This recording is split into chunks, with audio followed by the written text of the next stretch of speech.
Now, you guys know that I can get into a good conspiracy theory. You guys know that. Like I told you guys before, dragon fruit here. Sugar-free. You got to do sugar-free sometimes. You know what? Hold on. I'm going to make a cut. I'm not sure if my green screen is going to pick up this shirt. Okay, here we go. Like I said, conspiracy theories. I'm not sure if that shirt is, the green screen, the shirt's going to mess up the green screen, so I had to make a switch. Conspiracy theories. Like I said, I'm all for them. If there's some people that are they're just out there on conspiracy theories. Those are the people that they believe that 9/11 never happened. It was all CGI. Those are the people that are way fucking out there. Then you got the people that are on the other side where they don't think anything bad could possibly happen. There's nothing more on the surface. I lay in the middle. You show me some stuff and you make me go, you give me some evidence.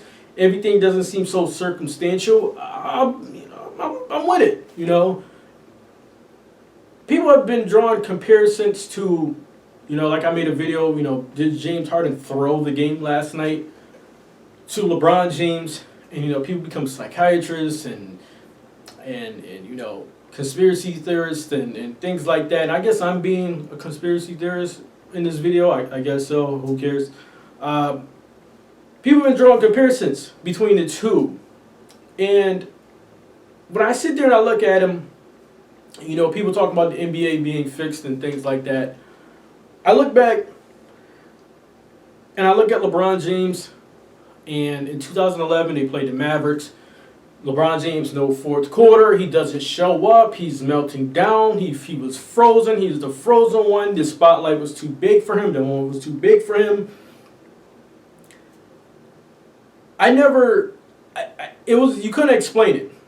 I couldn't explain. Now, drawing a comparison to a conspiracy and things like that, work with me here for a minute.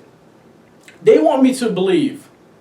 Now, I'm just stepping back and I'm looking at the situation of whether, let's think about if something is bigger happening here, I'm stepping back and I'm looking at it and I go, they want me to believe that LeBron James in 2011, how old whatever age he was, 27 or 20, whatever he was, they want me to believe that LeBron James was 22, 23 years old when he brought the Cavs to the finals against the Spurs.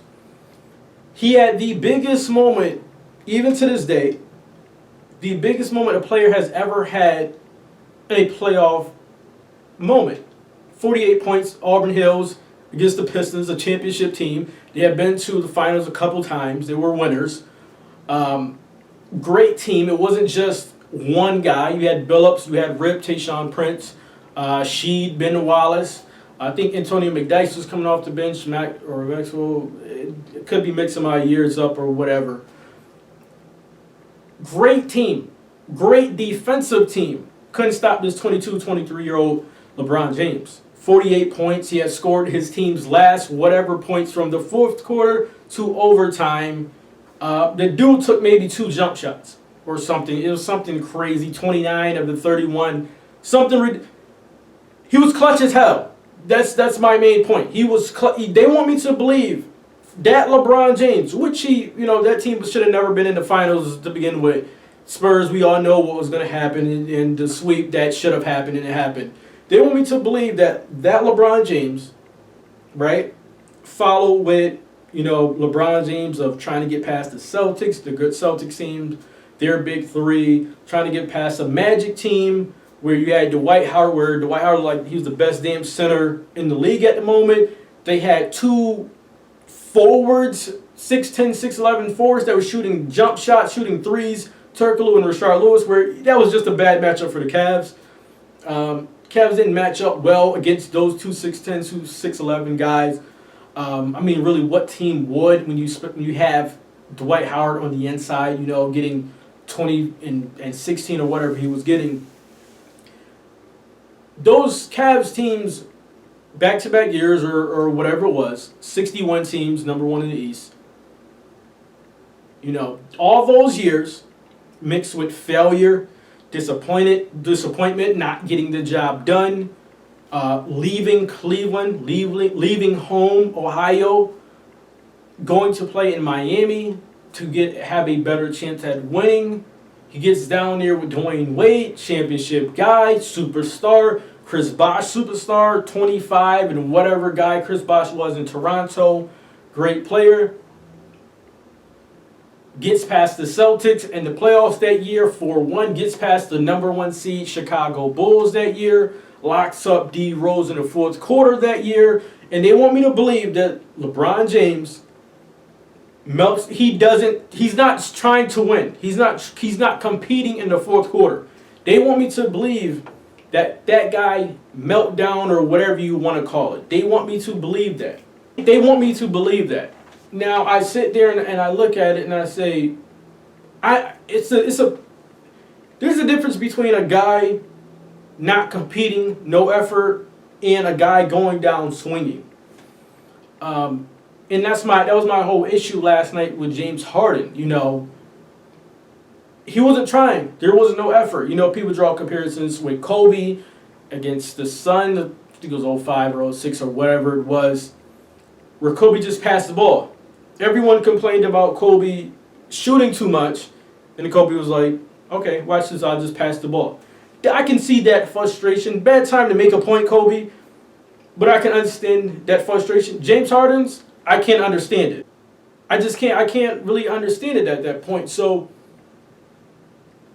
when I sit there and I look at what has happened after that Maverick series with LeBron, I have a guy that has been to 5 finals, MVP award, 3 out of 5 wins in the finals or something. Something like 3 out of 5 or whatever it is.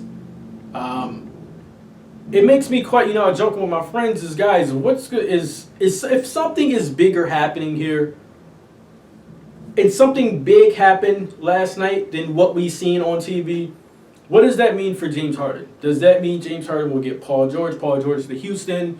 Does this mean Russell to Houston? Does this mean James Harden back to OKC? What does this mean?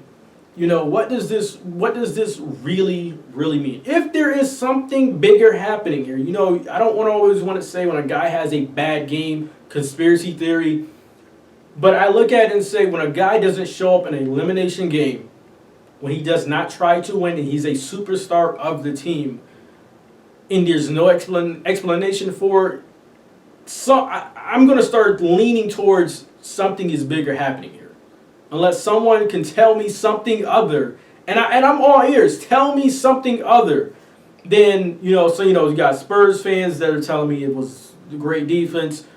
Listen, they play great defense on the shooters, right? They play tremendous defense on the shooters.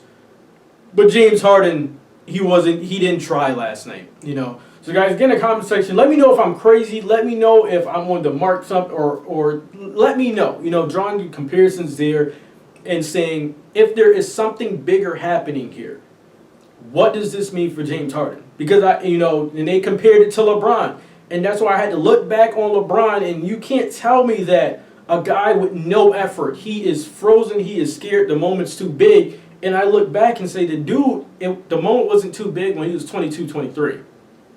And all through those years of him trying, and his teams with 60 wins, and he gets to the point where he wanted to be, and you're telling me it wasn't that he didn't go out swinging, is that he didn't show up to the plate. Get in the comment section, guys. Let me know. Tell me I'm crazy. Tell me something. Somebody help me. Somebody please help me here. Like, share, subscribe, guys. Check out the playlist, movie reviews, reaction videos, sports videos. What's going on in that game? 50-50 at this point. Guys, till the next video, I'm out. Thanks for watching.